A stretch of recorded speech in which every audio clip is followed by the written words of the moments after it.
exist on the budgets that are presented. I think we have to look at and evaluate all of these proposals. Shelley, what did you think of the governor comparing the budgeting process to Enron and describing, to in a certain degree, the state leaders as drug addicts, talking about sniffing and injecting money, and you're addicted to money? Well, I always recall governors who, under the law, are supposed to provide budget, 5-year budget projections and 3-year budget projections in the law. And I think most of the gap projections are creations of governors pursuant to the laws of the state of New York. I mean, the fact remains, as the governor outlined, we are missing about $6 billion this year from last year in federal money.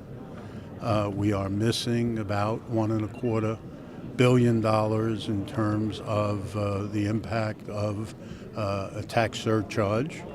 So we're almost at a $10 billion loss of revenue. And therefore, you would think that if everything stayed flat, we would have a $10 billion or close to $10 billion gap, because he doesn't project great growth in revenue from last year. So I think definitions are what, the difficulty here. And again, you've never heard me project a gap. I've always repeated what the governor said when I talked about a gap, and the law requires governors to give us 3-year, 5-year, depending on the year, projections as to what gaps will be.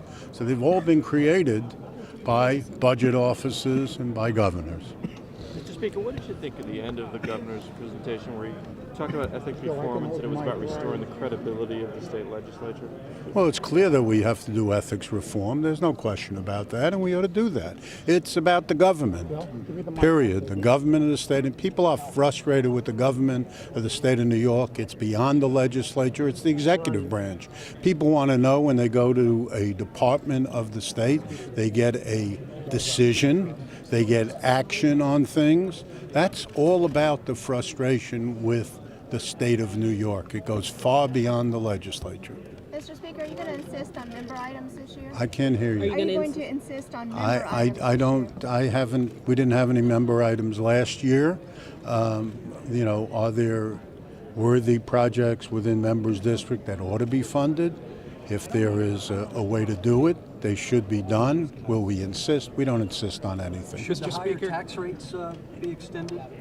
I think we will examine everything the governor proposed and make a determination as to how we deal with it. Mr. Speaker, on the face of it, can you possibly support what would be the largest cut to school aid in state history? I think we have to look at the spread of it, the impact of it, especially on the districts that contain the students who have the least and have the least resources to make up for some of the cuts.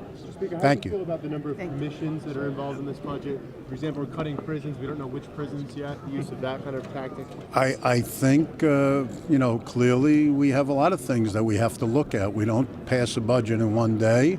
And if the use of commissions by the governor helps him make decisions, that's fine. Thank you. We're headed towards conference. All right, I think Skella